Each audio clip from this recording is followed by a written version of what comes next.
Bom dia, amados. Bom dia, bom dia. Vamos começar o nosso devocional de hoje. Devocional de número 35, 35º. O poder de Deus na fraqueza. Somos fracos, mas pelo poder de Deus vivemos com Ele para servir vocês. 2 Coríntios, capítulo 13, versículo de número 4. Eu estou com você. Isto é tudo o que você precisa. 2 Coríntios, capítulo 12, versículo 9. Deus realmente gosta de usar pessoas fracas. Todo mundo tem fraqueza. Na verdade, você tem uma coleção de defeitos e imperfeições físicas, emocionais, intelectuais e espirituais. Você também pode viver situações incontroláveis que o enfraquecem, como obstáculos financeiros e de relacionamentos. O mais importante é o que você faz com isso. Normalmente, negamos nossas fraquezas, as defendemos, damos desculpas e escondemos. E tornando-as a senti-las. Isso impede que Deus as use da forma que deseja. Deus tem uma perspectiva diferente da sua fraqueza. Ele diz: os meus caminhos são mais altos do que os seus caminhos, e os meus pensamentos mais altos do que os seus pensamentos. Então, ele muitas vezes age de forma diametralmente oposta ao que esperamos. Imaginamos que Deus quer usar somente nossos pontos fortes, mas Ele também quer usar nossas fraquezas para a sua glória. A Bíblia diz: Deus escolheu para envergonhar os poderosos, o que o mundo acha fraco. Suas fraquezas não são um acidente.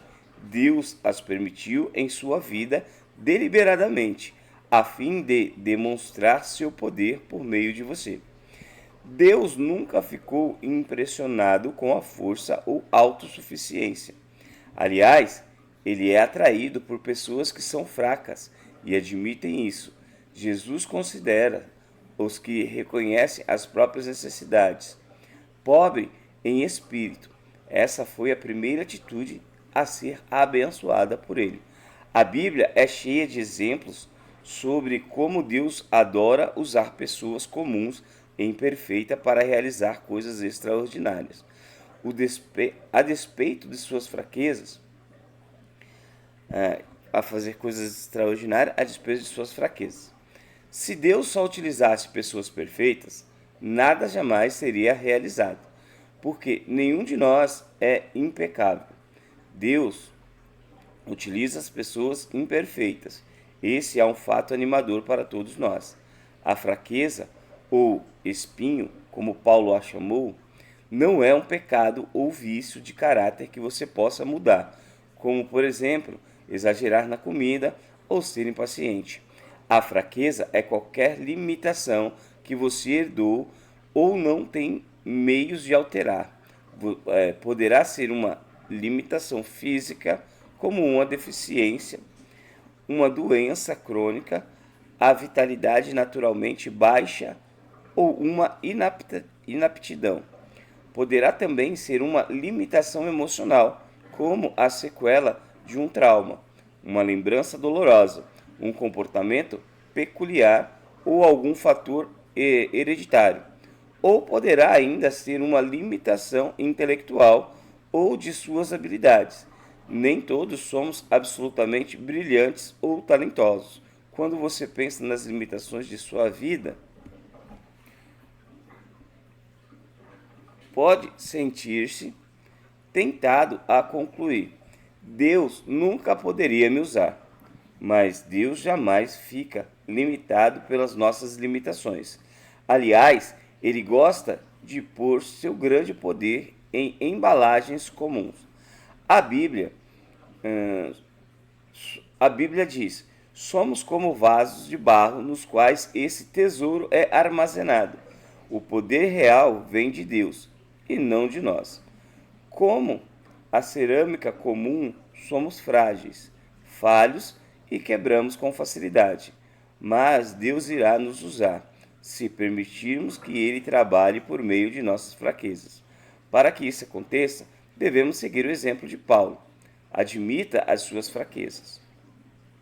Confesse suas imperfeições, pare de fingir que é perfeito e seja honesto sobre si mesmo, em vez de viver dando desculpa e se recusando a aceitar. Identifique sem pressa suas fraquezas pessoais. Você pode até fazer uma lista delas. Duas grandes confissões no Novo Testamento demonstraram o que é necessário para uma vida saudável. A primeira foi de Pedro, que disse a Jesus: Tu és o Cristo, o Filho do Deus vivo. A segunda confissão foi feita por Paulo, que disse a uma multidão que a idolatria que o idolatrava. Nós também somos humanos como você. Se você quer que Deus o use, deve saber quem é Deus e quem é você. Muitos cristãos, principalmente líderes, esquecem da segunda verdade. Somos apenas humanos. Se forem necessários problemas graves para que você admita isso, Deus não irá hesitar em permiti-lo, porque Ele ama você. Regozije-se na sua fraqueza. Paulo disse: Portanto, eu me sinto muito feliz em me gabar das minhas fraquezas, para que assim a proteção do poder de Cristo esteja comigo. Eu me alegro também com as fraquezas, pelas quais passo por causa de Cristo. Em princípio, isso não faz nenhum sentido. Queremos ser libertos de nossas fraquezas e não nos regozijamos nela. Mas o regozijo é uma manifestação de fé na bondade de Deus. É como se ele dissesse: Deus, eu sei que você me ama e sabe o que é melhor para mim. Paulo nos dá várias razões para ficarmos felizes com as fraquezas que nasceram conosco. Primeiro, ela nos faz depender de Deus, falando a respeito da própria fraqueza. Deus se recusou a eliminar.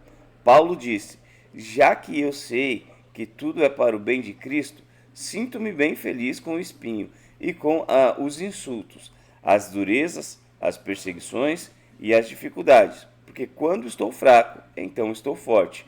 Quanto menos tenho, mais dependo dele. Sempre que se sentir fraco, Deus o estará relembrando de que você depende dele. Nossas fraquezas também previnem a arrogância. Elas nos mantêm humildes. Paulo disse: Para que eu não ficasse muito orgulhoso, me foi dado um dom de uma deficiência, para me colocar em constante contato com minhas limitações. Deus, em muitos casos, junta uma grande fraqueza com a grande força para manter nosso ego sob controle. A limitação pode agir como o controlador de que nos impede de ir rápido demais e passar à frente de Deus. Quando Gideão recrutou um exército de 32 mil homens para combater os midianitas, Deus os reduziu a apenas 300 homens. Isso fez com que suas chances no combate contra as tropas inimigas fossem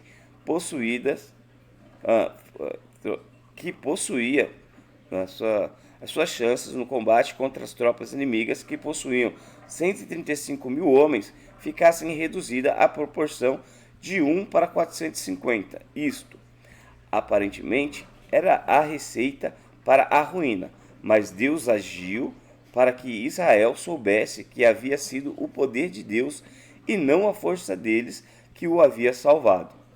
Nossas fraquezas também incentivam a comunhão entre os crentes, enquanto a força gera um espírito independente. Comunhão, fraqueza, comunhão, força, independência. Não preciso de mais ninguém. Nossas limitações demonstram quanto precisamos uns dos outros. Quando tecemos as frágeis fibras da nossa vida uns com os outros, surge uma corda de grande força. Vence Ravani brincava: os cristãos são como flocos de neve, isolados são frágeis, mas juntos param o trânsito. Acima de tudo, nossas fraquezas aumentam nossas capacidades de ministrar e de sentir compaixão. Elas nos tornam mais propensos a ser atenciosos e a sentir compaixão pelas fraquezas dos outros. Deus quer que você tenha sobre a terra um ministério semelhante ao de Cristo. Isso significa que as outras pessoas deverão achar cura em suas feridas. Suas mais profundas mensagens de vida e o seu ministério mais eficiente surgirão de suas dores mais profundas. As coisas que os deixam mais constrangido, mais envergonhado, as quais você reluta em partilhar, são os mesmos instrumentos que Deus usará com mais poder para curar os outros. O grande missionário Hudson Taylor disse: todos os gigantes de Deus são pessoas fracas. A fraqueza de Moisés era seu gênio. Em virtude de seu temperamento, ele assassinou um egípcio, feriu a rocha com a qual deveria conversar e quebrou as tábuas dos 10 mandamentos. Ainda assim, Deus transformou Moisés em um homem muito paciente, mais do que qualquer outro que havia na terra. As fraquezas de Gideão eram abaixo autoestima e profunda insegurança, mas Deus os transformou em um poderoso homem de valor. A fraqueza de Abraão era o medo. Não uma, mas 2 vezes ele afirmou que a esposa era sua irmã para se proteger. Mas Deus transformou Abraão no pai de todos os que creem, impulsivo em sua força de vontade. Pedro se tornou pedra. O adúltero Davi se tornou homem segundo o coração de Deus. E João, um dos arrogantes filhos do trovão, se tornou o apóstolo do amor. A lista poderia seguir interminavelmente. Não tenho tempo para falar de Gideão, Baraque, Sansão, Jefté, Davi, Samuel e os profetas, os quais, pela fé da fraqueza, tiraram sua força. Deus é especialista em transformar fraqueza em força. Ele quer pegar sua maior fraqueza e transformá-lo. Partilhe suas fraquezas de forma sincera.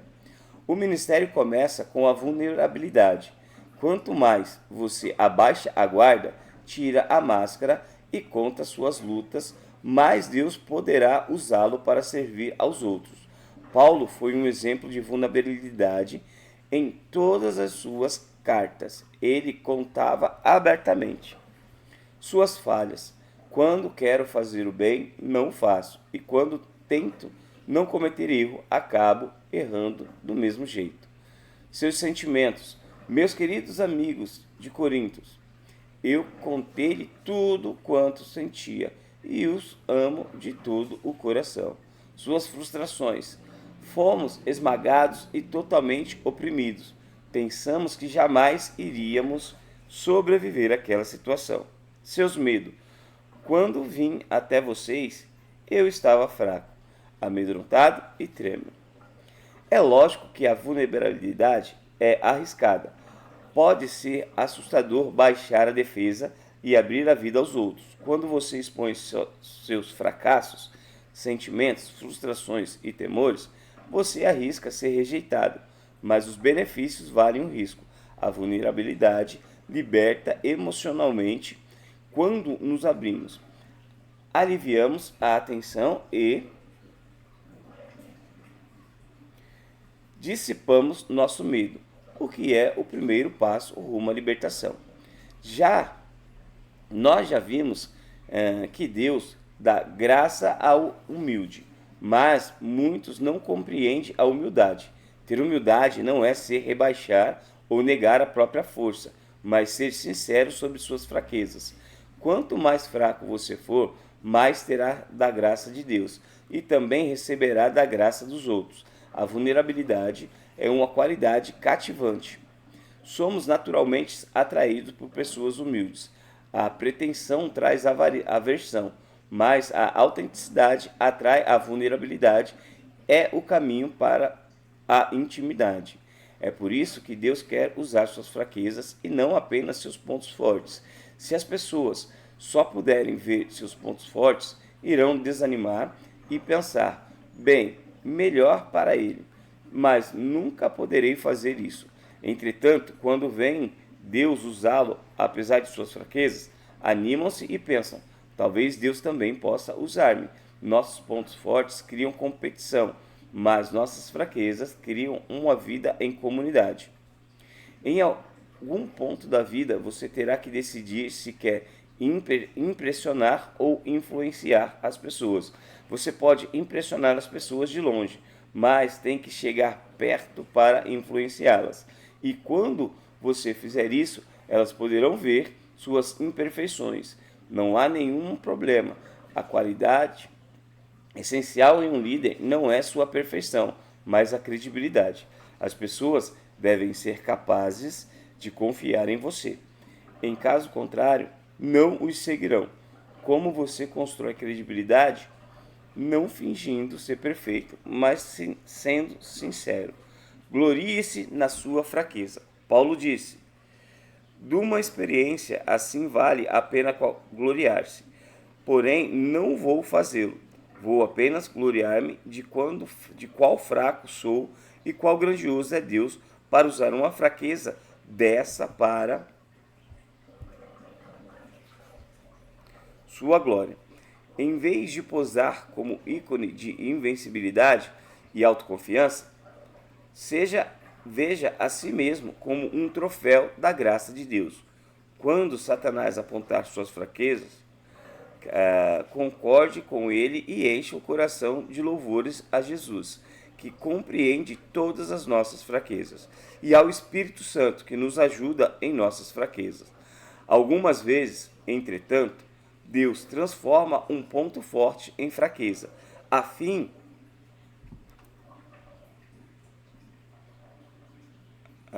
fraqueza, né? Algumas vezes, entretanto, Deus transforma um ponto forte em fraqueza, a fim de nos usar ainda mais. Jacó foi um manipulador, passou a vida conspirando e então fugindo das consequências. Certa noite, ele lutou com Deus e disse: eu não deixarei ir enquanto não me abençoar. Deus disse: tudo bem, mas então lhe deslocou a coxa do quadril. O que significa tudo isso? Deus tocou a força de Jacó. O músculo da coxa é o mais forte do corpo humano e o transformou em fraqueza. Daquele dia em diante, Jacó passou a mancar para que jamais voltasse a fugir. Isso o forçou a depender de Deus, quer desejasse, quer não. Se você quer que Deus o abençoe e o use de forma poderosa, deverá estar disposto a mancar pelo resto da vida, pois Deus usa pessoas fracas. Aleluia! Ninguém é super crente, né? 35º dia.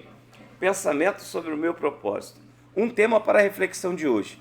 Deus opera melhor quando admito minhas fraquezas. Um versículo para memorizar.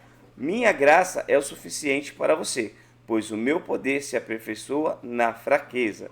2 Coríntios capítulo 12, versículo 9. Compartilha aí, hein? Minha graça é suficiente para você, pois o meu poder se aperfeiçoa na sua fraqueza. Então fique feliz, amado. Se você é fraco, você tem fraqueza, Deus vai te usar bastante, né? E uma pergunta para você meditar é possível que eu esteja limitando o poder de Deus na minha vida por esconder minha fraqueza? Sobre o que eu preciso ser sincero para que eu possa ajudar as pessoas. É possível que eu esteja limitando o poder de Deus na minha vida porque eu escondo minhas fraquezas? E sobre o que preciso ser sincero para ajudar as pessoas. Glória a Deus, amado. Ó, na nossa 35ª lição tem um quinto propósito que nós fomos criados, que é: você foi feito para uma missão. Provérbios 11:30. O fruto da retidão é a árvore da vida. Aquele que conquista almas é sábio. Então você foi feito para uma missão. Provérbios 11:30. Chegamos ao final, meu amado, do nosso devocional de hoje. Que Deus tenha te abençoado tremendamente, tá bom? Ó, vamos orar? Curva a sua cabeça, feche seus olhos. Senhor Deus, eu te agradeço, ó Pai, por o Senhor nos ensinar que na nossa fraqueza o Senhor cresce, na nossa fraqueza o Senhor nos faz fortes. Pai, nós te pedimos, nos dê um coração, Pai, um espírito valente e um coração quebrantado para admitir realmente nossas fraquezas para Ti, Pai, e sabermos que não somos coitados, independente da fraqueza a qual tenhamos, porque é nela que o Senhor vai nos usar para abençoar outras pessoas, em nome do Teu Filho Jesus. Amém? Que Deus abençoe o seu dia, que você tenha um dia de bênção, de conquistas, de muita alegria em Cristo Jesus, tá bom? Não esqueça de compartilhar o versículo, né, que nós passamos hoje. Não esqueça de meditar na pergunta, sabe? Porque isso vai fazer a diferença na sua vida, tá bom? Que Deus te abençoe. Pensar é ter fé. Beijão para você e até amanhã, sexta-feira, às 8 horas, tá bom? Deus te abençoe.